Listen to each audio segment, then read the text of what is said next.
Do you remember when cereal came with a plastic toy? Because I do. Not QR codes or some app, an actual plastic toy inside the box. Back then, brands weren't trying to be sleek or minimalist. They were just like, here's a CD with 6 games on it, and also, please buy our cereal. Now you scan a code and you get nothing, except the creeping realization that brands are more boring now. So what happened?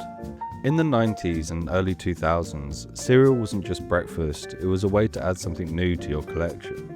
You'd open a box of Frosties and you'd find a lightsaber, or that game the girl plays in Severance.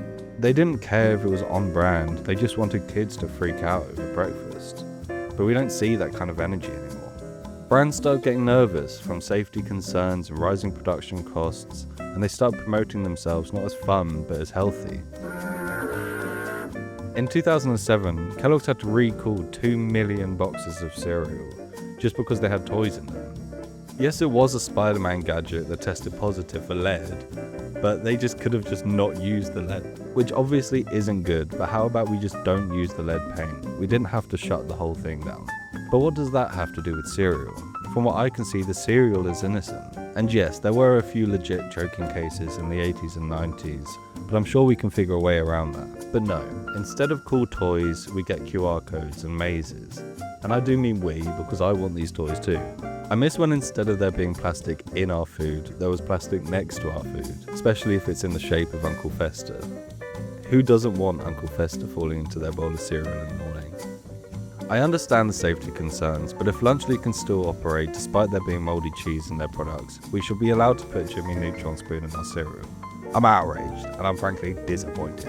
Why are we playing the lottery on cereal boxes? Kids just want 5p plastic toys. I think they know the majority of people are never going to scan the QR code, and they're never going to have to hand out any prizes. It's just a marketing trick. It's Kellogg's attempt to make mornings more exciting for kids, but it's just a trick, and it's pathetic. You're not getting a toy anymore, you're not getting instant gratification, you're getting a chance to win.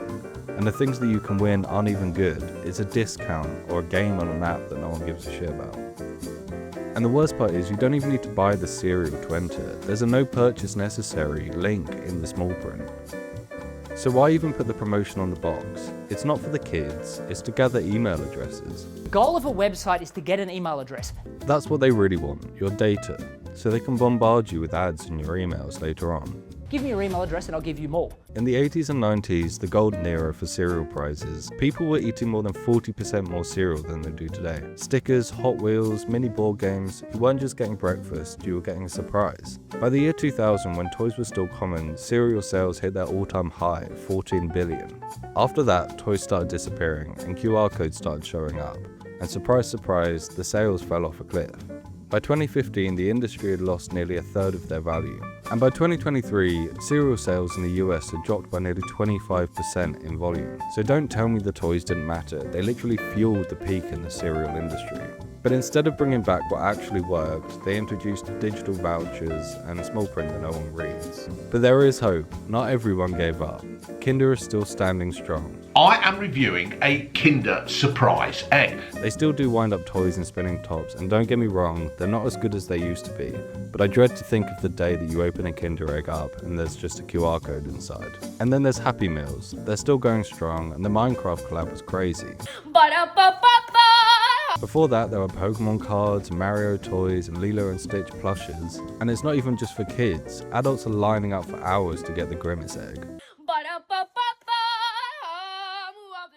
Because McDonald's remembered something the cereal brands forgot. People love stuff, especially when it's weird and unnecessary. So why do people still care about these? Because it's not about the value, it's about the surprise. It's about having a reason to care about your purchase beyond the product. Cereal used to give that, and so did yogurt and drinks and even toothpaste. We're not asking for luxury, we're asking for effort.